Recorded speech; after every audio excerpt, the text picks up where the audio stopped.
श्रीलंका के बाद अब लाओस हुआ धराशायी और लाओस में चीन ने कर दिया बड़ा खेल। लाओस को आप देखेंगे तो लाओस मानचित्र में यहाँ है जो बेहद महत्वपूर्ण है, लेकिन जिस तरीके से पाकिस्तान को बचाने के लिए चीन आया, क्या लाओस को बचाने के लिए आएगा? जानेंगे क्या है मामला। तो वहीं दूसरी तरफ भारत को मिल गया है खजाना, वो भी एक ऐसा खजाना जिस खजाने के लिए दुनिया तरसती है। अब भारत को न तो ओपेक देशों पर निर्भर रहना पड़ेगा और न ही किसी और देश पर। और उससे भी बड़ी बात यह है कि भारत को जो ये ताकत मिली है, ये ताकत परमाणु हथियारों से लेकर परमाणु संयंत्रों के लिए बेहद जरूरी है। जानेंगे क्या है और क्या मिला है भारत को। इसके अलावा बहुत कुछ, आइए जानते हैं इन खबरों को विस्तार से। स्क्रीन पर जो ये देख रहे हैं देश, ये है लाओस। लाओस जो कि रणनीतिक रूप से काफी महत्वपूर्ण है और लाओस में सबसे बड़ी बात यह है कि कम्युनिस्ट सरकार है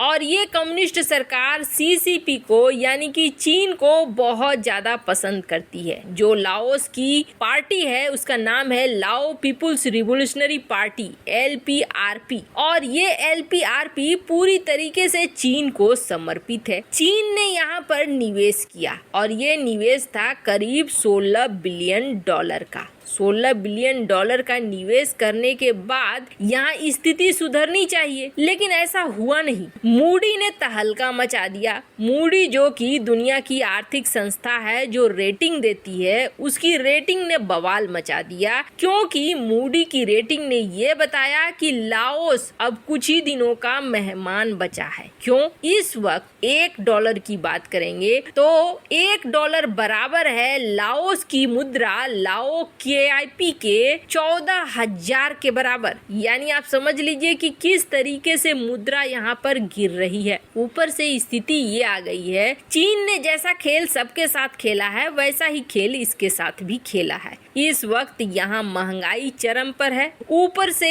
यूक्रेन की जो लड़ाई है उसका असर भी दिख रहा है। व्यापार लाओस का पश्चिमी देशों के साथ एकदम से खत्म हो गया है। अब यहाँ पर सिर्फ चीन, थाईलैंड और वियतनाम के साथ ही लाओस के व्यापार होते हैं और लाओस के जो इलेक्ट्रिक ग्रिड है वो चाइनीज कंपनियों के हाथ में है। यानी इकोनॉमी का एक बड़ा हिस्सा, ट्रांसपोर्ट का पावर, बॉर्डर इकोनॉमिक जोन का, और ये सब कुछ चीन के इन्वेस्टमेंट पर टिका हुआ है। अब लाओस की स्थिति ये हो गई है कि कुछ ही दिनों बाद श्रीलंका की तरह लाओस भी होगा दिवालिया और इस बात को मूडी ने संकेत में दे भी दिया है कि अब ये देश कुछ दिनों की गिनती में है। जल्द ही ये देश यही कहेगा कि हम दिवालिया हो चुके हैं। अब बात है कि क्या लाओस को बचाएगा चीन? क्या जिस तरीके से पाकिस्तान को $2.3 बिलियन का कर्जा दिया और इस कर्जे के बदले में हालांकि चीन ने बहुत बड़ी चीज ले ली है पाकिस्तान से, एक तरीके से पाकिस्तान की आजादी छीन ली है। भले चीन श्रीलंका की मदद करने के लिए नहीं आया, लेकिन पाकिस्तान की मदद करने के लिए कई वजह से आया है। यहाँ अपनी सेना को भी घुसाना है, ऊपर से परमाणु शक्तियों का इस्तेमाल भी करना है। भारत को कंट्रोल करने के लिए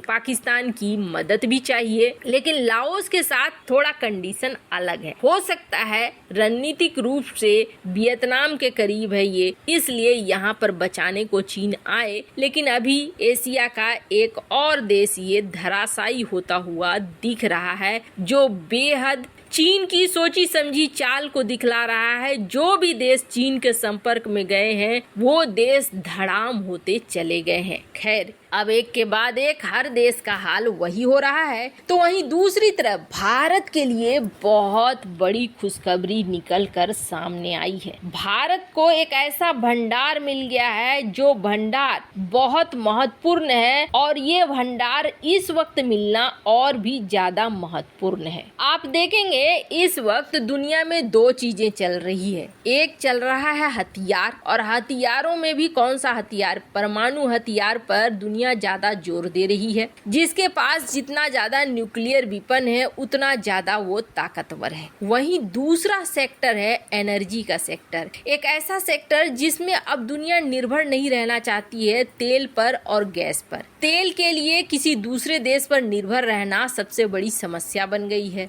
ओपेक देश हो, सऊदी अरब हो या फिर रूस ही क्यों ना हो, आज की डेट में ये देश तेल दे रहे हैं। कल की डेट में फिर क्या होगा कहना मुश्किल है। और तेल कोई फसल नहीं है कि उगा लो, इतनी जमीनें हैं हमारे पास, उगा लो। जैसे हम कृषि में अपने आप में सक्षम हो चुके हैं, अनाज के मामले में हम सक्षम हो चुके हैं, वैसे ही तेल के मामले में भी हो। तो एक विकल्प ढूंढा जा रहा था और इस विकल्प के जरिए भारत ये चाह रहा था कि एनर्जी का एक ऐसा पावर हाउस बन जाए घर में ही, जिसकी वजह से किसी देश पर निर्भर न रहना पड़े। अब ऐसा लगता है जैसे ऊपर वाले ने भी भारत की सुन ली है और भारत को दे दिया है वो बड़ा खजाना, जो बड़ा खजाना भारत को बहुत ऊंचाई तक पहुंचा सकता है। इस वक्त जो खास मिनरल्स होते हैं जिन्हें कहा जाता है रेयर मिनरल्स, ये दुर्लभ खनिज पदार्थ हैं जो कहीं कहीं ही मिलते हैं, और जिस जगह मिलते हैं, जिस देश में मिलते हैं, वो देश बहुत ज्यादा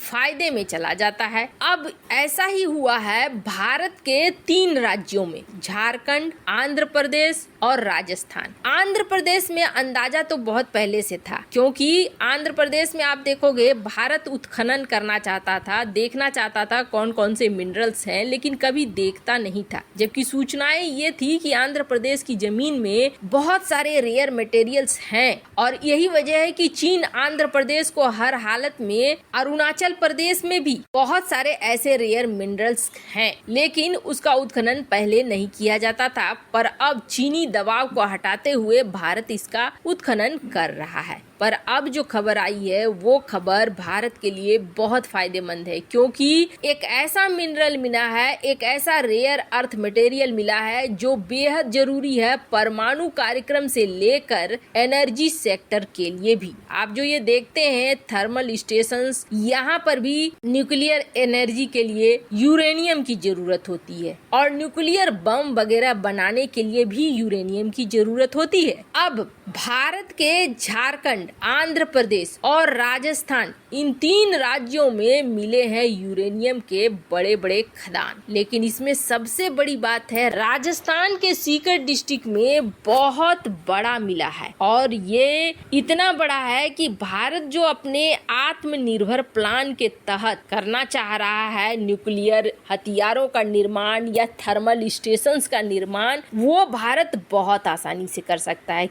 क्योंकि ये जो है डिपॉजिट करीब 12 मिलियन टन का है, और 12 मिलियन टन से भी ज्यादा हो जाएगा, क्योंकि कहा यह जा रहा है कि आधे से ज्यादा राजस्थान में इसी तरह के रेयर अर्थ मटेरियल है, और इसलिए भारत को यहाँ बेहद ध्यान देना चाहिए, क्योंकि यहाँ बहुत सारी चीजें मिलेंगी। और ये बात कोई साधारण मीडिया में नहीं आई है, बल्कि जो स्टेट एडिशनल चीफ सेक्रेटरी हैं माइंस एंड पेट्रोलियम के सुबोध अग्रवाल, उन्होंने इस चीज को साफ किया है कि राजस्थान में हमें इतना बड़ा खजाना मिला है जो भविष्य में भारत की सबसे बड़ी मदद कर सकता है। अब भारत को चाहिए कि भारत इसका उत्खनन कैसे करेगा, उसकी व्यवस्था करे। वैसे इस मामले में आपकी क्या राय है, कमेंट कर जरूर बताएं। जल्द मिलते हैं अगले वीडियो में नई खबर के साथ।